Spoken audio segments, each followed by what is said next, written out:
હાંડવાનું ખીરું બનાવવા માટે મેં રાત્રે 1 વાટકી કૃષ્ણ કમોદની કણકી અને એ જ વાટકીમાં અડધી વાટકી ચણાની દાળ અને અડધી વાટકી અડદની દાળ 2 થી 3 પાણીએ ધોઈને ઓવરનાઇટ પલાળી દીધેલા. હવે તેને સવારે આદુ મરચાં લસણ જે ધોઈને રાખ્યા છે તે અને થોડું દહીં નાખીને ક્રશ કરી લઉં છું. આ વેજીટેબલ હાંડવો બનાવવા માટે તૈયારી કરું છું. ખીરું બનાવવા માટે આવું થોડું દરદરું પીસી લેવાનું. બાકી વધેલા ચોખાને દાળને પણ આ જ રીતે પીસીને તૈયાર કરું છું. ખીરું બરાબર વટાઈ જાય એટલે થોડો ઘઉંનો કકરો લોટ લઈ તેમાં થોડું આગળ પડતું મોણ નાખીને તેને મિક્સ કરી લો.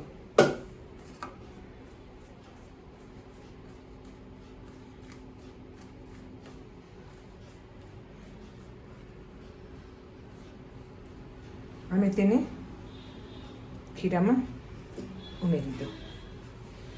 ઘઉંનો કકરો લોટ ઉમેરવાથી હાંડવો એકદમ સરસ થશે. અને ખીરાને મિક્સ કરી લો.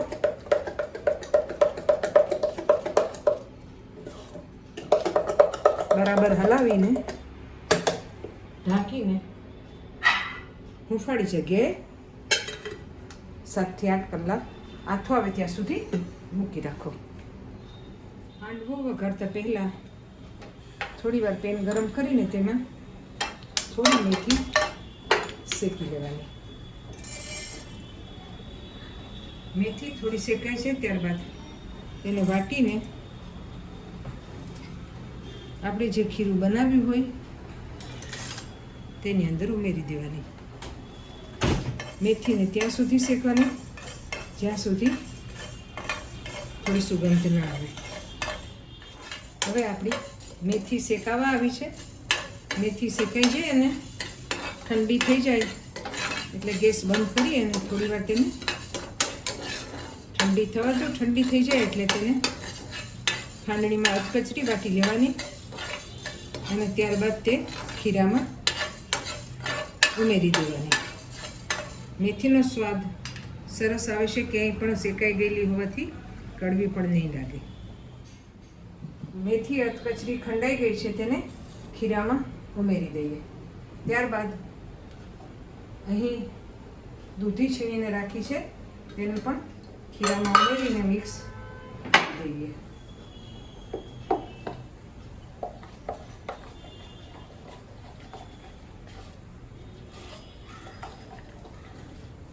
એક બાજુ ગેસ ચાલુ કરી દઈએ અને તેલ મૂકી દઈએ ગરમ થવા માટે, હાંડવાનો વઘાર કરવા માટે. અને આ બાજુ ખીરામાં બાકી રહેલા મસાલા કરી નાખીએ. તે માટે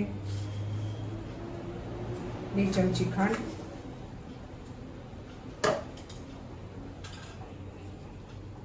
પ્રમાણસર મીઠું,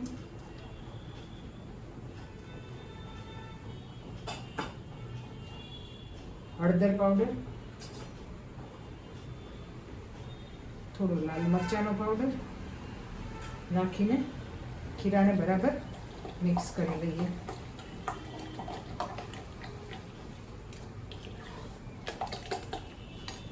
એક મોટા વાટકાની અંદર થોડું ખીરું લઈ લઈએ. જેટલો હાંડવો બનાવવાનો છે તેટલું.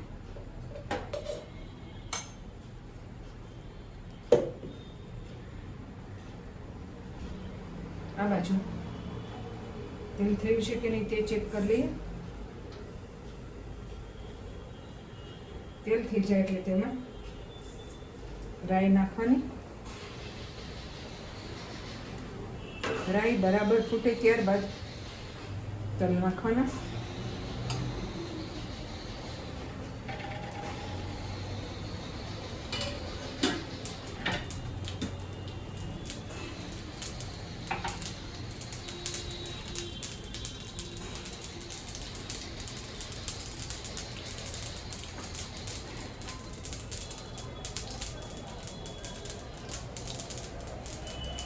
તેલ બરાબર આવી ગયું છે અને રાઈ ફૂટી ગઈ છે. થોડા તલ ઉમેરી દઈએ અને આપણે જે ખીરું બહાર કાઢ્યું છે તેમાં પ્રમાણસર ઈનો નાખીને નાનકડી અડધી ચમચી લીંબુથી તેને લીંબુનો રસ નાખીને એક્ટિવ કરીએ. બરાબર મિક્સ કરી ખીરું પાથરી દેવાનું.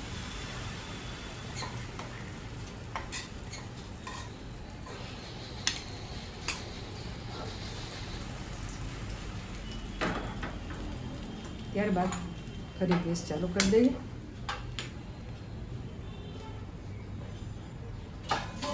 ધીમા તાપે હાંડવાને થવા દઈએ ઢાંકીને.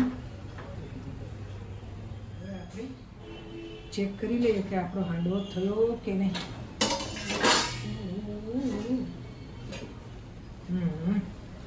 થઈ ગયો છે. તેની માટે મેં બીજું એક લઈ અને પછી આમાં થોડું તેલ નાખી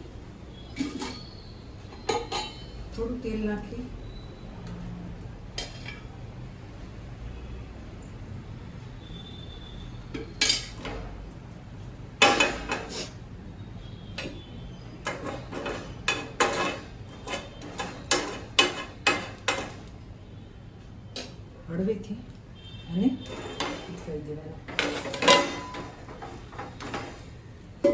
આ ટ્રીકથી તમે પણ બીજી બાજુ ચડવા માટે મૂકી દો અને ફરીથી તેને ધીમા તાપ પર ઢાંકીને થવા દો આશરે 10 મિનિટ સુધી. હવે આપણે ચેક કરી લઈએ આપણો હાંડવો થયો છે કે નહીં. મને લાગે છે કે થઈ ગયો હશે. થઈ ગયો છે, એકદમ રેડી છે. ગેસ બંધ કરી દઈએ અને ગરમા ગરમ પીરસી દઈએ. મિત્રો, આ હાંડવાની રીત છેક 1973-74માં અમે કચ્છમાં હતા ત્યારે ફૂલછાપની અંદર આવેલી અને મારી બાઈએ એલ્યુમિનિયમની તપેલીમાં ચૂલા પર આ હાંડવો બનાવેલો. ફૂલછાપની અંદર રીત આવેલી. સૌથી પહેલાં અમે એ વર્ષોમાં ખાધેલો. બહુ નાના હતા ત્યારે આવા પેન કે કશું નહોતું. એલ્યુમિનિયમની તપેલીમાં અને ઢાંકણા ઉપર છાણા અને લાકડીયા કોલસાનો દેવતા મૂકી અને ઉપરની બાજુ પણ પકાવેલો.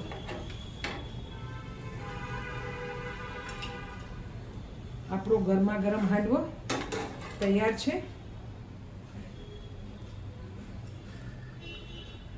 મિત્રો, બીજી બાજુ પણ તમને બતાવી દઉં. થોડો ગરમ છે. હા, બંને બાજુ ચડી ગયો. થોડો તૂટી ગયો પણ ડોન્ટ વરી.